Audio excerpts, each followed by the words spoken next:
호련히 하늘로부터 급하고 강한 바람 같은 소리가 있어 그들이 앉은 온 집에 가득하며 마치 불의 혀처럼 갈라지는 것들이 그들에게 보여 각 사람 위에 하나씩 임하여 있더니 그들이 다 성령의 충만함을 받고 부부라고 다 같은 부부가 아닙니다. 결혼식하고 법적으로 부부가 되어 한 집에 사는 것까지는 다 똑같습니다. 그런데 어떤 부부는 무슨 할 이야기가 그렇게 많은지 만나면 하하호호 대화의 꽃이 피고 기쁨과 웃음이 떠나지 않습니다. 그런데 어떤 부부는 사사건건 의견이 맞지 않고 대면대면하고 냉랭하기까지 합니다. 우리 신앙생활도 가정생활과 비슷한 점이 많습니다. 우리가 예수님을 믿으면 성령이 우리 안에 사십니다. 이를 성령의 내주라고 합니다. 모든 믿는 사람에게 동일한 성령님이 살고 계십니다. 여기까지는 모든 신자가 꼭 같습니다. 그런데 어떤 사람은 마치 사이 나쁜 부부처럼 성령님과 대화하지도 않고 그에게 순종하지도 않고 그를 뒷방 늙은이 취급합니다. 그러나 어떤 사람은 우리 안에 계신 성령과 늘 대화하며 성령님이 주시는 모든 좋은 것들을 받아 누리고 그리고 그의 지배를 받습니다.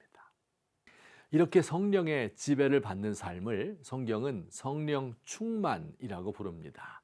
이 충만이라는 말은 overflow, 즉 흘러넘치는 것을 의미합니다. 마치 컵에 물이 가득하여 흘러넘치는 것처럼 나로부터 성령님이 흘러넘칩니다. 성령이 주시는 생명력과 기쁨과 감사와 하나님을 향한 사랑이 넘칩니다. 혹은 이런 사람을 성령 세례 받았다 이렇게 말하기도 하는데요. 마치 침례 받을 때 물속에 푹 잠기는 것처럼 성령 속에 푹 잠기는 것입니다. 성령 충만은 성령이 내 안에 가득 계시는 것이고 성령 세례는 내가 성령 속에 푹 잠기는 것입니다. 자, 어떻게 성령이 내 속에 있고 내가 성령 속에 있을 수 있습니까? 물이 가득한 드럼통에 작은 컵이 들어가 있는 것을 연상하시면 됩니다.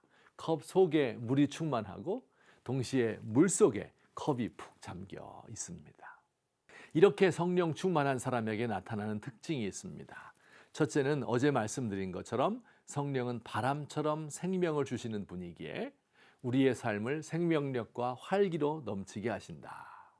두 번째는 성령은 불과 같은 분이시다. 오순절 성령이 임할 때 다락방에 모인 120명의 사람들에게 성령의 불꽃이 하나씩 임하였습니다. 왜 성령을 불이라고 하였을까요?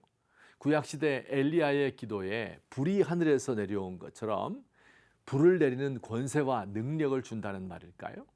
아니면 불과 같이 뜨거운 열정이 넘친다는 말일까요? 사랑하는 성도 여러분, 성경에서 하나님의 불은 심판을 의미합니다. 성령이 임하면 마치 불이 더러운 것을 사르는 것처럼 우리 속에 있는 죄를 심판하고 살라서 우리를 정결하게 해주신다는 뜻입니다. 우리가 어떻게 죄를 이길 수 있을까요? 때로는 우리의 힘으로 죄를 이길 수도 있습니다. 죄의 유혹이 올 때 이걸 하면 안 돼. 양심이 브레이크를 걸죠. 다른 사람의 눈이 있고 사회적 억압이 있습니다. 벌받고 감방 갈 것이 두렵습니다. 그래서 죄를 짓던 손을 멈추지요. 그러나 이는 잠깐의 미봉책일 뿐 근본적인 해결이 되지 못합니다. 우리의 마음까지 죄로부터 되돌리지 못하기 때문이지요. 마음이 바뀌지 않으면 언젠가는 그 죄에 빠지고 맙니다. 그런데 그 죄에 빠질 때 매번 다른 죄를 짓는 것이 아닙니다. 자기만의 고유한 죄가 있어서 그것에 꼭 걸려 넘어집니다. 마치 온갖 악취가 올라오는 어두운 웅덩이와 같은 것을 우리 마음에 하나씩 가지고 있는 것 같습니다. 그곳에서 모든 문제가 생기는 것이지요. 어떤 사람은 탐욕에 넘어지고 어떤 사람은 시기와 질투심이 불같이 타오릅니다. 다른 사람의 인정을 받지 못하면 분하여 잠이 오지 않는 사람도 있고 원망과 불평을 입에 매달고 사는 사람도 있습니다. 이 죄의 성향을 뿌리 뽑고 싶은데 되지 않습니다. 우리의 자아에 너무 깊이 박혀 있기 때문입니다. 바로 이때 성령이 도우십니다.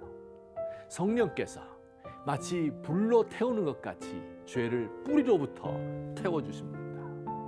쇠도 녹이는 섭씨 1000도 이상의 강력한 불길이 내 마음에 붙어있는 불순물들을 녹여버립니다. 방사능 레이저로 암이 전이된 부위를 지지는 것처럼 죄를 찢어서 도려냅니다. 성령은 성결하게 하시는 불입니다.